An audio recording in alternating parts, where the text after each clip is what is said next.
Welcome in to the New Orleans Pelicans Podcast, the official podcast of your New Orleans Pelicans. A podcast dedicated to everything you need to know about the squad. Hear from players, coaches, broadcasters, and those who cover the NBA on a daily basis. It's time to flock up.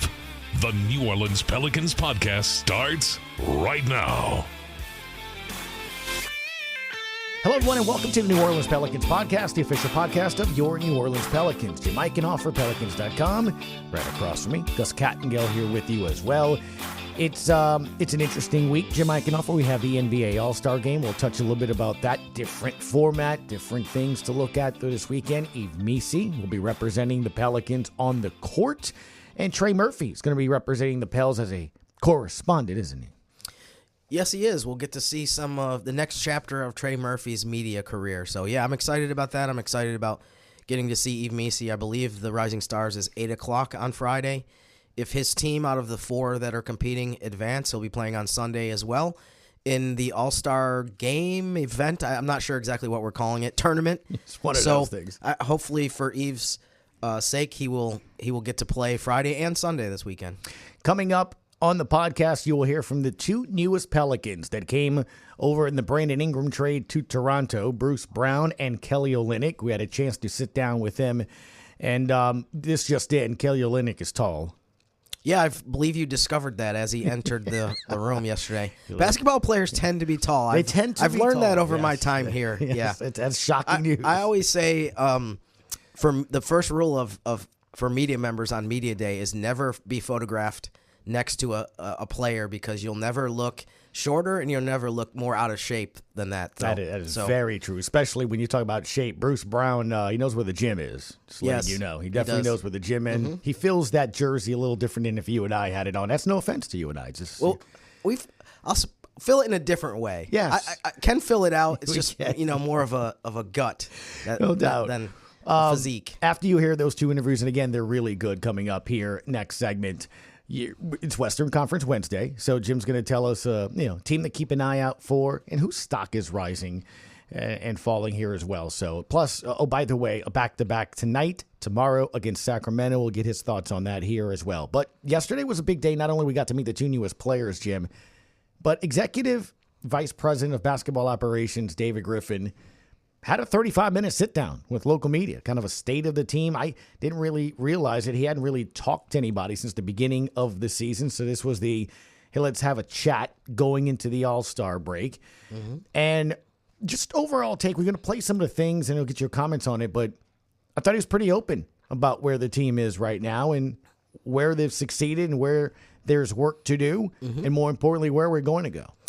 Yeah, I mean, I think he was pretty to the point. He mentioned right off the bat, everyone's disappointed when you have the record that the Pelicans have of 12-41. I mean, there's a lot of reasons why things have gone awry this season, including the injuries. But, I mean, this is a bottom-line business. So, I mean, that's why they keep standings. Your record is what it is. And so I think he was pretty upfront about some of the things that have gone wrong this season, as well as what the various things that they need to address coming up in this offseason that is speeding towards us here in a couple months. All right, well, let's get right to it. Here is David Griffin's opening comments. Basically, it's the state of the team. Obviously, nobody envisioned doing this sit-down with all of you while we were 12-41 when the season started. This has been an unbelievably difficult season, trying for everybody, our coaching staff, our medical staff, our players, and most importantly, our fans, and we're very cognizant of that. When these types of things happen, they really reveal a lot about who you are and what your team represents. And unfortunately for us, I think it's revealed we have a lot of work to do from a front office perspective, from a team building perspective. And at the same time, I think it's revealed a lot of really positive things about the strength of character of our group.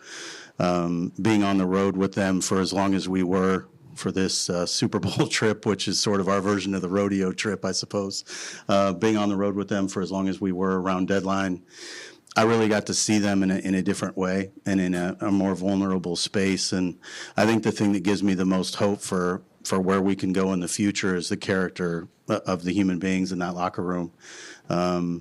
our players have withstood incredible adversity, both in terms of the injuries, but also a lot of things that people don't see, personal tragedies in their lives. And it's been almost an unimaginable cascade effect of things that have happened to us this year. And the fans really only see a very little bit of that. And at the same time, while they were dealing with all of the different Super Bowl challenges, they never let go of the rope on us. They tried to get to the building. They tried to show their support, and they've continued to do that. And it's one of the reasons that winning here is going to be so incredibly important is our fans deserve that. And I think they're committed to us in a way that's really unusual when you are sitting at 12-41. I don't think you've seen any give back on their part, and we deeply appreciate that. As I said, coming into deadline, we recognized we had a lot of work to get done. One of the things that took place this offseason, and many of you were aware of it, and it's been talked about at great length, but when we made the decision to trade for DeJounte Murray, it also signaled that we were most likely going to be doing something in the Brandon Ingram space. And Brandon and his agents at the time were very much on board with that. They understood it. We were in lockstep together. And I think Brandon showed incredible professionalism and character throughout this himself. We reached a point where financially we weren't going to be able to keep the group together as we were constructed, and we knew that. And things didn't come together quite as we thought they would in the offseason in terms of what those deals would have looked like. So we entered the season believing we could be really good together, and we wanted to see what that looked like. And for the one glorious practice we had at training camp with our full group together, I think everybody believed we were going to be incredibly good. And C.J. McCollum was one of those people, was one of the very first people to tell me, you understand we can be very, very good. And literally the next practice, we lost a player to injury. First game, DeJounte breaks his hand, and it just became a cascade effect. And so now we sit here in unprecedented times in terms of the amount of player salary we've lost due to injury. And at the same time, that doesn't absolve anyone of the mistakes we've made and of the issues that we have to address moving forward. You know, we've talked as a front office quite a bit about the fact that no harm really befalls you as a franchise unless you fail to get better and fail to react to the things that lay bare all of your shortcomings. And I think you've seen all of those shortcomings, and we need to address them systematically and improve. As open as you can be, right there how I was, and you were there with me in Asheville. They did look really good in that first practice. And yeah, unfortunately, that doesn't count in the standings. They don't give you a win for that. But yeah, I mean, it's been incredibly frustrating and hard to believe. I mean, I've said that a million times this season. I just cannot believe the way that this season has transpired. So, yeah, I think it was, excuse me, a lot of interesting things that he said. I mean, he also mentioned how they have to do a job of focusing on building a roster that's available. And I think that's one thing that is interesting to kind of discuss briefly. To me, I mean, this is going back even before David Griffin took over under a previous regime. I feel like there have been times when the players that have been brought in here have had a track record of missing games. So then when you come to a new team and you still miss games, you can't really look at that as like a shocker. Players have track record, and you have to factor that in. So something to think about. But there's also been cases for both when Dell Demps was here and David Griffin now over the last 6 years where you've brought in players who've never missed games, and then they come here and they get injured with a broken hand, which is something that you can't control, something that's out of your hands. You know, bad luck. That stuff happens. I mean, Drew Holiday was a good example of a player who never missed any games when he was with Philly. You trade for him, and then all of a sudden, the first couple of years he was here, he missed a big chunk of games, and some of that also was bad luck. But I think he does make a good point in terms of that your focus has to be, all you can do is bring in players who have, over a period of years, shown over and over again that they play 75 games, that they're on the floor. There's injuries that you can't do anything about, and there's nothing you're ever going to be able to do about that. But if you have guys, you can at least cover yourself a little bit by doing that, by bringing in players who usually play a lot of games. Perfect example from another team in the NBA. The Sixers have Joel Embiid. He's had a track record of being out, but he's such a good player that you have to live with it. And no one's going to second guess the Sixers that they bought into him, they invested in him over the last bunch of years, and they've gotten results from that because Embiid is one of the best players in the league. He was an MVP. But if you know that that's your centerpiece, your main guy, you have to make sure you don't surround him with players that also miss games. So I think that's one thing to keep in mind with the Pelicans is that, however way they can do this, you're never going to guarantee that there aren't going to be guys that are going to miss games. But I think if you look at track record, I think maybe that's something that's going to be really important going forward. No doubt. Here's what he had to say about that. It's the answer to the question, are you a guy that's half full or half empty? Glass half full because you have to be to some degree. The numbers you just gave, they all spell 12 and 41. And at the end of the day, that's all that matters. Nobody cares the reasons. Nobody really cares how difficult your challenges are. It's what are you achieving and what are you producing? And I think those injuries have created a lot of challenges that I think we've risen to in some cases and not met in others, quite frankly. And I think we need to get better in terms of how this team is structured so that we can withstand those things. But also I think we need to get better just in terms of our ability to build a more available roster. And obviously that's something we've failed at to this point. And the reporter started that question by bringing up 196 games combined for the top 8-9 players in the roster. So that's it's a big thing. Now, you heard him say how this roster is constructed. He was talking about what the Pels got in return, obviously, for Brandon Ingram. And you're going to hear that coming up next, our interviews with Bruce Brown and Kelly Olynyk. Hear what he had to say describing them, and it's something that stood out to Jim. We needed more veteran presence. We needed more basketball IQ. We needed more floor spacing around Zion. And what we really needed was championship caliber human beings and championship caliber winners. And in Bruce Brown, we get a true champion. We get somebody who's been a critical part of being a glue guy on a championship team. In Kelly Olynyk, we get somebody who's a floor spacing big with incredibly high basketball IQ, as Bruce has as well. I think that's going to make everyone's job a little easier because you're going to put guys in roles that they are more capable of playing, and their basketball IQ will help everybody play off one another a little bit more. We're really excited about both of these players from the standpoint of what they offer us moving forward. This is not viewed as a short-term situation with either player in our minds, and we hope as the season unfolds, they grow to feel the same about us. I think one of the things that will be interesting to note over the last 29 games of the season is the way that those two guys fit. I mean, I think Bruce Brown is somebody that can play off of guys really well. Kelly Olynyk, with his ability to pair with Zion, we talked about before how Zion hasn't really played with a center who has 3-point range or is a guy that's shooting it at a high volume, a guy that defenses respect. The previous centers that have been here that have shot threes have been guys that other teams have said, go ahead, take them. We're not gonna sell out to stop you from shooting threes. So I think that's not the case with Olynyk. I think guys will run out to him and make sure that he doesn't get open threes. So how that affects the spacing will be interesting to watch. But I think, too, that this season has been a good test of and you have to couch everything with the statement of there's been a million injuries, and that's affected everything as well, including the way that the pieces all fit together. But I also think, too, that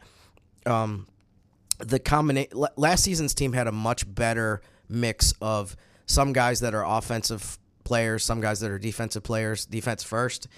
It feels like this season that it hasn't been the case, which is, I mean, they're literally 30th in defensive efficiency right now, and I looked it up this morning, just right behind the Wizards. So it just shows you that the chemistry, I think, will be better with Bruce Brown.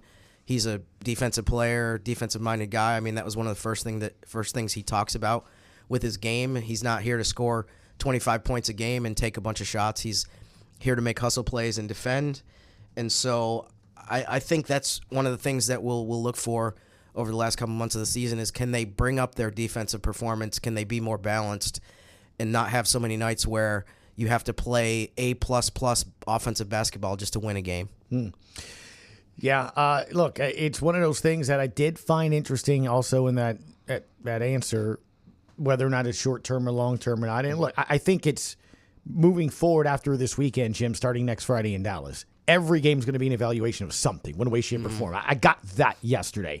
Players, how we construct it. He actually said it, and again, I'd love to play this for you guys, but it was 35-plus minutes. I thought something that stood out to me was he said, we got to figure out what we're going to build around Zion, because the plan was B-I and Z. That didn't work. So what does Zion need around him? Those are his words yesterday. Sure. They have to figure that out. Obviously, Trey is a part of that. And he mentioned yesterday he likes how Trey and CJ and Zion work together. So, and DeJounte. But we haven't seen that. So that's a theory, but that's what I think, correct me if I'm wrong, what the goal of the next however many games the Pelicans have is, what are they going to go into the offseason with what are they coming back next October with? What is who's their identity? Who's the ball handler? Who's the shooter? How do they play D? How do they do their offense? That, to me, is why these games are important, because you got to figure that out. Yeah, I mean, you're not going to be able to get 100% view of everything that you're planning long term. Exactly. You don't have Herb. But you don't want to squander the last 2 months of the season. You want to be able to take something from it. And like you said, I think evaluation is a really good word to describe the last part of the season. I mean, especially now with these two new players coming in, that Griff also mentioned that he doesn't see them as short-term add-ons, that they're guys that Kelly Olynyk still has a year left on his contract. Bruce Brown will be a free agent. Maybe you can bring him back depending on how the last couple months of the season go. But yeah, I mean, I don't want to sit here and just see them lose game after game and just waste this is a lot of time left in the season. It's not like there's 6 games left. There's 29 games left. So, I think that's important, and hopefully we'll see a bunch of things that, regardless of, we know that they're not in the play-in race. We know that they're not going to extend the season past April 13th, but are there some things that we can at least look to and say, okay, well, at least this happened in the last 2 months of the season going into next year, so that there's some things that you can build on and some positives that you can take away, as opposed to the way it's been going lately, where I don't know how much there really is beyond individual guys that have played well. And you already are amending a way of thought, right? I mean, he flat out said it several times. We didn't get bigger. We didn't get stronger. He was very specific on how the league has changed. They're not calling the fouls like they were. They're letting you be more physical. Right. So he himself has said, hey, look, we have got to be bigger and stronger, which is why I maybe think he said what he said about the two players there with the roster. Again, something to keep an eye on, but it was something that really stood out to us. Time now to hear our conversations with the two newest Pelicans, Bruce Brown and Kelly Olynyk. We'll start with Bruce and then get to Kelly. All right, pleased to be joined now by one of the two newest members of the New Orleans Pelicans, Mr. Bruce Brown. It's been an eventful couple of days, too. Welcome to New Orleans. Thank you. Appreciate it. Nice to be here. Yeah, Bruce, we wanted to kind of ask you about, a bunch of stuff. I wanted to kind of start with your background. I mean, I know people know a little bit about you from, you were on the championship team with Denver, obviously not that long ago. I guess, first of all, for New Orleans fans, I mean, how would you describe your game? How do you describe what some of the strengths are that you have that you're going to bring here? I would say I'm very versatile, a really good defender. That's how I got my niche in the league and how I got on the floor. But offensively, I can play 1 through 5. It just depends on the matchup and how the teams are playing. And I've been in every situation, so I know how to work my way throughout the offense. Yeah, David Griffin just finished saying that specifically, that he can play all the positions. That doesn't seem like it's an easy thing to do. What allows you to be so versatile with that? I think defensively, I'm just super physical, right? Don't let the 5-man or whoever I'm guarding get to their spots. Just trying to take their best thing away, right? Knowing their tendencies, exactly what they like to do. And then offensively, it's like if you put a 5 on me, I can shoot the ball enough to make you respect me. Or if I don't want to shoot the ball, I can play it. Say CJ's on the floor, hit CJ, pick and roll, get in the pocket, and shoot my floater. So very versatile. When you spoke to the media earlier, you talked about some of the players that are here. From afar, I know recently you played against these guys, and obviously you have a lot of experience playing against the Pelicans, but everyone knows that injuries have been a huge problem this season with this team, and that's one of the reasons why there's been a big drop-off. But, I mean, what are your thoughts overall about just the talent that's here and the potential with some of these guys that they have to kind of build around for the future? think we have a really good group, right? I think defensively we can be one of the best in the league when everyone gets healthy, like me, DJ, Trey, Herb, And I think Herb is top 5 in the league in defense, right? So defensively, we could be one of the best, and then offensively, CJ can score the ball with the best of them. Zion is a load to handle. Like, nobody can stop him. So I think we have players here who can get to where we want to get to. You've been on some really good teams. You played with a lot of really good players. Obviously, the championship in Denver. I mean, what do you think is the biggest thing maybe or things that you learned from being on that team as far as what it takes to go all the way to win a championship and just be successful? I think just being selfless. Like, everybody just wanted to win. They put their pride aside, their egos aside, and everybody wanted one goal. We knew who the guys were, right? Who was going to have the ball, who was going to make plays. And then our role players, we did what we needed to do that night. If it was to shoot the ball 10 times, 15 times, or shoot the ball twice, we were okay. We were happy with it. That was something that David Griffin said in the press conference with the media members earlier today as well, that he thought this team needed that infusion of a player that's gone through the gauntlet and winning a championship. Is that something we hear about it a lot of times, whether we do a podcast or do media and things of that nature? Can you not replicate? You have to go through it. Yeah, you have to go, because there's different times in the season where there's highs and there's lows, right? There's always a time where you win multiple games, you win like 10, 15 in a row, and there's also games where you lose 5, 6 in a row, right? And people don't talk about that. So you got to know how to bounce back, what you need to do, and just having that great chemistry in the locker room and knowing you can go to guys, talk to guys, lean on guys, and they got your back at all times. Got a random question for you. We see you sitting here in your jersey. Yeah. Very unique number. How did you pick a 00 for your uniform? My favorite number is 11, but Brandon Boston has it. And then I wanted 6, but I didn't know 6 was retired throughout the whole league. I didn't know. A couple years ago. Also, yep. And those, I only wore 1, 6, and 11 throughout my time in the NBA. So I was like, let me just do something different that I've never worn before. And I thought a 00. One of the things that you talked about earlier, too, was you want to get to the point where you settle in one place. I feel like you've been on a lot of different teams, but a lot of that is because people see you as a valuable guy. Is it that? What's been the toughest part about? Is it off the court or on the court that's been the most difficult about being on so many different teams? Honestly, I would say both, right? Because I was in Indy for 3 months learning an offense and was playing well, and then I got to Toronto, where it was the second half of the season. They didn't know what route they wanted to go until this year. And then this year they wanted to play the young guys. So I think on that reason on the court has been tough. And then off the court, it's like I have 3 dogs. So I got to move them around everywhere. And everybody knows dogs. It's tough. No, I hear you. And they're also family members, man. Believe me, mine sleeps in the bed with me. And this is probably the first. It was one of my first arguments with my current wife. I say current wife, yes, my wife. Point first current wife. We'll let that out. No, we won't. But no, here's the thing. It literally was the first argument we were talking about. There was a house fire or something. I was like, yeah, the house is on fire. I'm grabbing, Einstein. And she got out the car and got angry. I'm like, well, you see a fire, you can get out the house. I have to go get it. But the dog doesn't know what's going on. What kind of dogs you got? I have 2 Huskies and an Australian Shepherd. Dude, Huskies are beautiful. Yeah, Huskies. Absolutely I have beautiful. An all black one with 2 blue eyes, and then an all white one. He has like 1 green eye, 1 blue eye. And then my Aussies, 1 brown eye, 1. Bit of a warning. It's a little warm here. Yeah, it's a little warm for them. She may have to trim them up a little bit, things of that nature. Well, I don't know. What do you know? Or I obviously you travel here on the road and stuff, but what do you think of New Orleans? Like, what was something that you're excited to maybe get some downtime after you, done taking the pictures, the podcast, and actually go around and just see what's up? I'm gonna be honest, I haven't done much here. I haven't spent much time here, so I'm trying to learn and trying to do everything. But I've spent a lot of time at TBC Louisiana. I'm a big golfer. Oh, okay. So I go out there and golf every time I'm here. You're gonna fit in. There's a lot of golfers, all right, Jim, over there on the Pelicans side of things, from the brass to even the play-by-play guys. Both voices love to play golf. Yeah, so I'm a big go. golfer, so that's what I do in my free time. Yeah, the coaching staff, the PR guys, they're all into it. I'm not going to ask anything to Gus about his current or future wife, but let's leave that topic to the side. You've played with Kelly Olynyk, obviously. How do you describe him to New Orleans fans? How would you describe what he brings to the table? Yeah, 5-out big, can shoot from anywhere, right? Can make plays with the ball in his hands. We had plays, obviously, in Toronto where I was setting screens for him and he was making the play out of the pick and roll.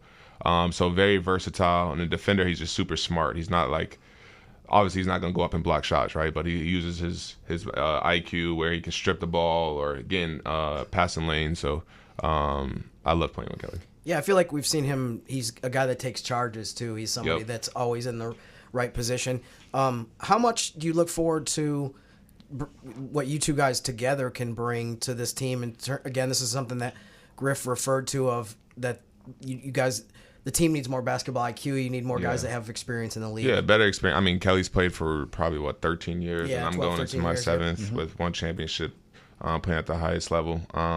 Just doing what we do on the court, knowing that we can fit in, plug in anywhere, not having the ball, having the ball. I think we can fit anywhere and help this team. One of the things I wanted to ask you, too, was something else that he brought up here and talk about the big picture of the team. The season is what it is. It's tough. I mean, no one could have expected the injuries or whatever it is, but 12 wins is 12 wins. That said, one of the bright spots has been the play of Trey Murphy. I think the guy has the potential to be an all-star player. Yep. You said you've been physical and you like to play defense and stuff. I'd love to get your opinion on what you think of him as somebody that maybe has either had to play him or maybe the word around him. Love Trey. We know each other like through playing, right?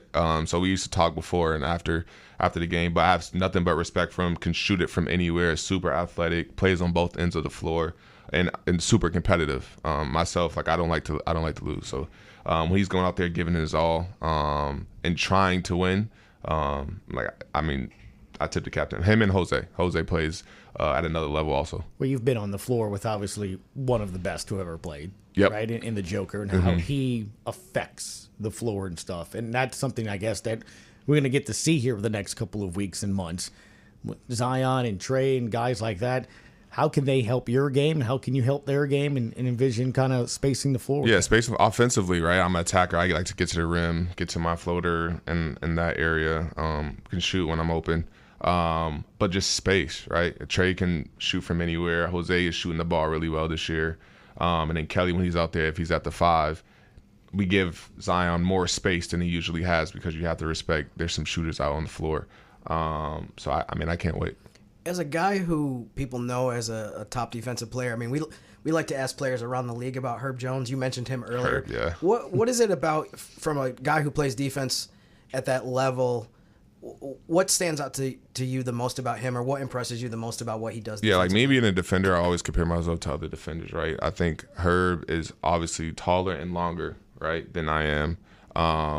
And I think maybe I'm a little more physical, but he's definitely physical as well. And he's super smart on the defensive end, knows exactly what guys like to do, know their tendencies. So I can't wait to get out there with him. All right. I can't wait for the Bruce Brown Invitational that's going to be taking place in the TPC of Louisiana between you and everybody else. I'm down. Look, he's really good at mini golf. I'm pretty good on the game console and stuff. No, but that's great. Look, I know it's a lot, right? Yep. And in a short amount of time, but welcome. And you'll be seeing us around, man, and welcome to New Orleans. Thanks for having me. Happy to be here. Thank you. All right, time now to bring in our second guest for today. We just spoke with Bruce Brown. Now, Kelly Olynyk joins us here. I noticed you had to duck to get into the office just now. Yeah, I guess so. They don't make the doors tall enough out in New Orleans. Yeah, I don't need to duck, nor does Jim here as well. How tall are you? 6'11", no shoes, 7 with shoes. 7, so a whole half an inch with the shoe, man. I know. Pretty incredible. What other things do you have to worry about being a big guy? Oh man, look at clothes. I mean, I'm used to it now. Yeah, I just duck normally. Even if the door's tall enough, you still duck. It's just a habit. You're just used to it, right? Yeah. I hear you, man. Look, it's been an interesting couple of days, obviously. First off, welcome to New Orleans and being a member of the New Orleans Pelicans. What has it been like for you? Appreciate it. It's been good. Super receptive so far. Obviously getting down to New Orleans. A little bit of Super Bowl chaos, but other than that, it's been awesome. Yeah, Bruce mentioned how crazy the airport was. It was wild. Yeah, it was nuts. Packed, slammed. For New Orleans fans, how do you describe what your game is, like what you bring to a team? Yeah, I mean, I think just, high IQ, offensive versatility, being able to stretch the floor, make plays for other guys.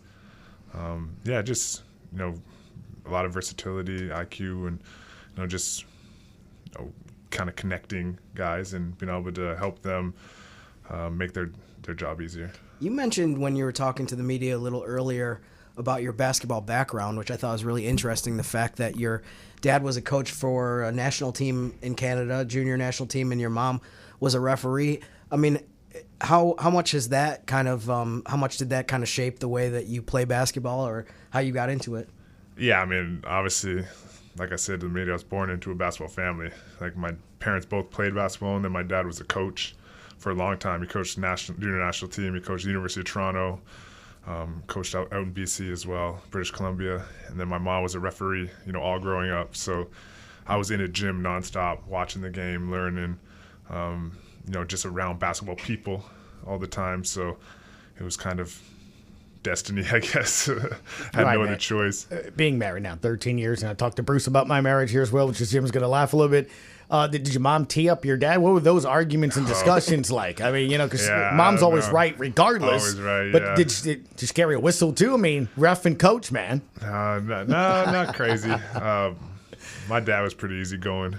My mom would get mad at us. Yeah, unless it was a big thing, and then my dad stepped in. And that is two interesting perspectives there when it comes to basketball. Does that affect the way that you see the way coach? Like, my parents were teachers, right? And in some ways, I feel like I have a little bit of a different perspective on, I don't know if you'd say authority figures or just more like just respecting people for that. I mean, does it kind of change the way that you view, like, the way that you're coached, or being able to put yourself in the shoes of a coach and a referee? Like, do you think you're a little bit more receptive to, or Yeah, maybe. I understand what you're saying. Probably a little bit, and I bet you it's a little bit like just subconscious. Like, you kind of, that's the way you grew up, so that's how you feel, and like that's what it is. Mm-hmm. My dad's always been a coach, so he's coached me my whole life growing up, and then I've been around him when he's coached. And my mom being a ref, I would always go to obviously watch her ref games. Sometimes we'd just be in the crowd. We'd have to wait and watch the game, whatever. Mm-hmm. But when she came to watch me play, it was funny because, if you get called for, I don't know, like a travel, I would look in the stands. She'd be like, "Yeah, you traveled." So then you wouldn't say anything, right? So you needed to go to Secaucus. You just look in the stands. No, I just look in the stands. My mom's like, "Yeah." I was like, "Damn it." I love it. That's good stuff. Does she get on you a little bit more when you get a technical foul? Does she expect you to treat the referees with a certain level of respect based on her background?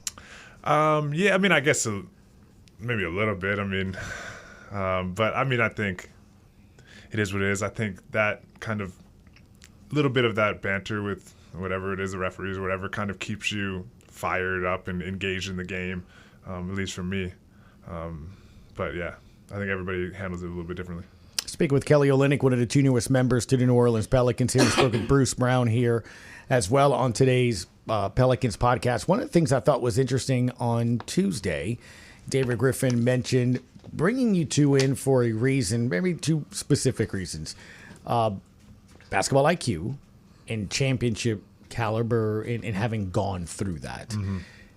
What is that? Like, for people that are listening, we hear it, we talk about it a lot of times, Jim will write it, people in the media will say it. What is championship caliber character or player or basketball IQ? Yeah, I mean, I think basketball IQ, first of all, is like, knowing the game, experience in the game. And, a lot of IQ is, can you teach and share that knowledge, and can you pass it on to other people? And can you raise, the level of the people around you and make their jobs easier? Put them in positions to succeed that, other guys don't see, I think. So for me, that's just, knowing the game and a little bit of how to manipulate the game and, kind of get what you want, whether it's shots or sets or clock management or whatever it is. It can go a multitude of different ways in terms of IQ and being able to be told something and transfer it to the floor, all that kind of stuff, and just being able to have that feel for the game and read the game, and if this guy goes here, I go there. If this guy goes there, I go here, and just having that feel that makes everybody else's job a little easier. In terms of that championship stuff, that's all experience and being through it and knowing what it takes and how you have to go about it. Bruce has obviously won a championship. I've been to the finals, conference finals, different teams, and it Obviously, it takes a lot to win in this league. It's not easy. But somebody's got to do it, so why not us? Why not now, right? Yeah. You've only been here for like a day, but I'm sure you've already heard people talking about how excited they are to see you pair up with Zion Williamson. What do you think is the most exciting part for you of just getting the opportunity to play with him? Yeah, I mean, he's so dynamic in what he can do, with the ball, without the ball. He puts so much pressure on defenses, and obviously pressure on the rim, foul pressure, all that kind of stuff. And he just draws so much attention that it just opens up a lot of stuff for other people. So when you have, guys on the floor who can create space for him to operate, hopefully it opens up more for him. But, just watching him play, he's so efficient, everything he does. And, just trying to, just make his life a little more easier. We see you wearing, you picked number 13. 13, What yeah. Is there a story behind that? Yeah, both my parents wore 13. I wore 13 all growing up, high school, college. Then when I got drafted to Boston, they have about 7 numbers that you can choose from. They're all everything else is retired or being worn at the time. Yep. So I went with 41 there, and then from then on, it's kind of been either 41 or I wore 13 in Detroit, and then they opened back up, and I was like, new chapter, let's get it. Some of the teams obviously you've played with have some really good players in the league. Some of the best, some become champions. So I'm kind of curious to kind of see, like, you've seen them sort of grow and hit that next mark in different level. We were just talking to Bruce about Trey Murphy, and David Griffin spoke about him being maybe one of the bright spots in the season where, the team has 12 wins right now. But to see him kind of take those growth and those steps, what's your view on Trey Murphy? Yeah, I mean, the more you watch him, the more you realize how more of a complete player he is. Obviously, when you first watch him, you think, he's a shooter, and then you see him dunk, you're like, oh, he's a shooter, but he has some athleticism to him, and then you watch him, more and more, and I watched him these last 2 games even more, obviously, after being traded here, and you're like, okay, he can handle the ball, he can create for some other guys, or he can shoot, 3 levels, get to the rim, and has athleticism to finish and get out in transition. Obviously he's got size and length at the wing position, guard position, where he can really affect the game defensively. So he's got a lot of tools in his bag that, you don't always see if you watch him for a game. And, obviously, what year is he now? 4th? 4th, yeah. Yeah, and the first couple of years you didn't really, see a lot. So, really excited to play with him as well. And in one of those games against Denver, he had 9 assists. That's what I'm saying. Because they were doubling him. So I'm thinking as a big, you can set pick and rolls for the guy, get him to go. Because he can or shoot he the can ball. go to the rim, right? Yeah, I mean, even when they're playing Sacramento, it was 2 nights ago, or 2 games ago, they were he was handing the ball up top, and, they came to set screens for him, and they kind of, blitzed him a little bit in short, and he's what is he, 6'8", 6'9"? Yeah. He dumped the ball. I think he says 6'10". Does he say 6'10"? Yeah, I think he says 6'10", Wow, I might yeah. be 7'1". No, but he's tall enough where he can just, throw the ball over the top as well, where you don't see that a lot with small guards. It's tougher. So, no, I think he's really got a good feel for the game, and you can see it. It's cool to hear that you're already kind of going through the tape and watching the video and seeing some of the strengths, and we can tell that you've already been really watching everything closely. Last thing for me, how do you describe for New Orleans fans Bruce Brown? What was some of the things that he brings? Bruce, cowboy hats, cowboy boots. We didn't ask him about the cowboy country stuff. music. Damn, We should. No, that's everybody's first question. really. We talked golf. Loves some Oh, golf. he loves golf. Yeah, you're right. He does love golf. Yeah, he'll play every day if you let him. But no, he's, like I said to the media today or the other day, he was elite role player, championship caliber guy. He's a guy who can guard 1 through 5, can play 1 through 5 on offense. So he's really ultimate Swiss Army knife. Versatility. He can screen, roll, get in the pocket, and shoot floaters or make plays, or you can space him out and you give him time and space, and he's going to make threes. He's better in ball handler than you think he is. He can get in transition and take off. So he's got a lot of different stuff to his game. He can really defend.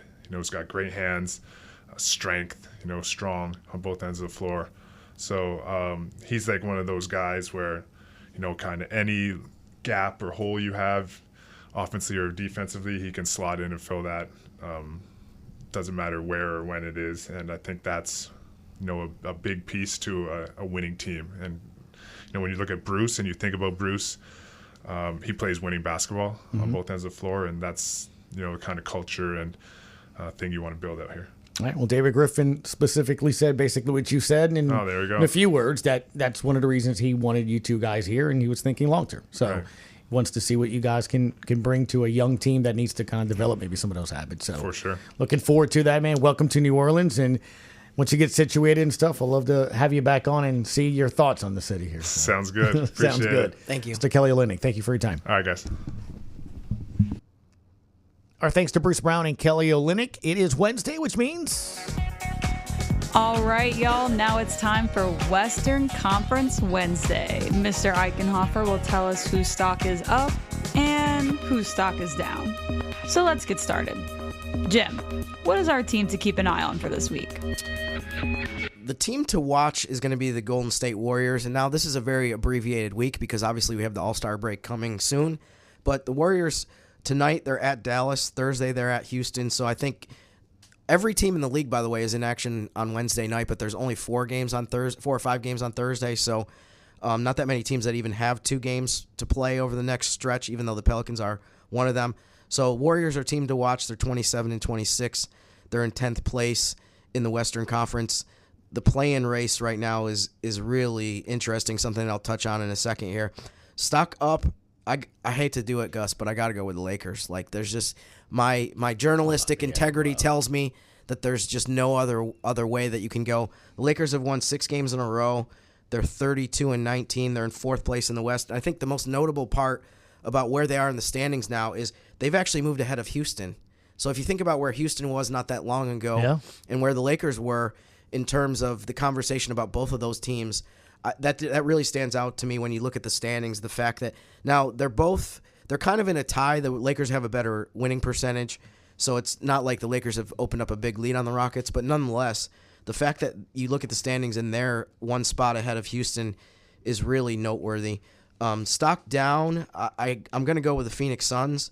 They're 1-5 in their last 6 games. They're 26-27. They've actually dropped out of the top 10, so they're in 11th place right now. And the only win that they've gotten out of their last 6 games, they needed a miracle from Grayson Allen in the last couple seconds of the game.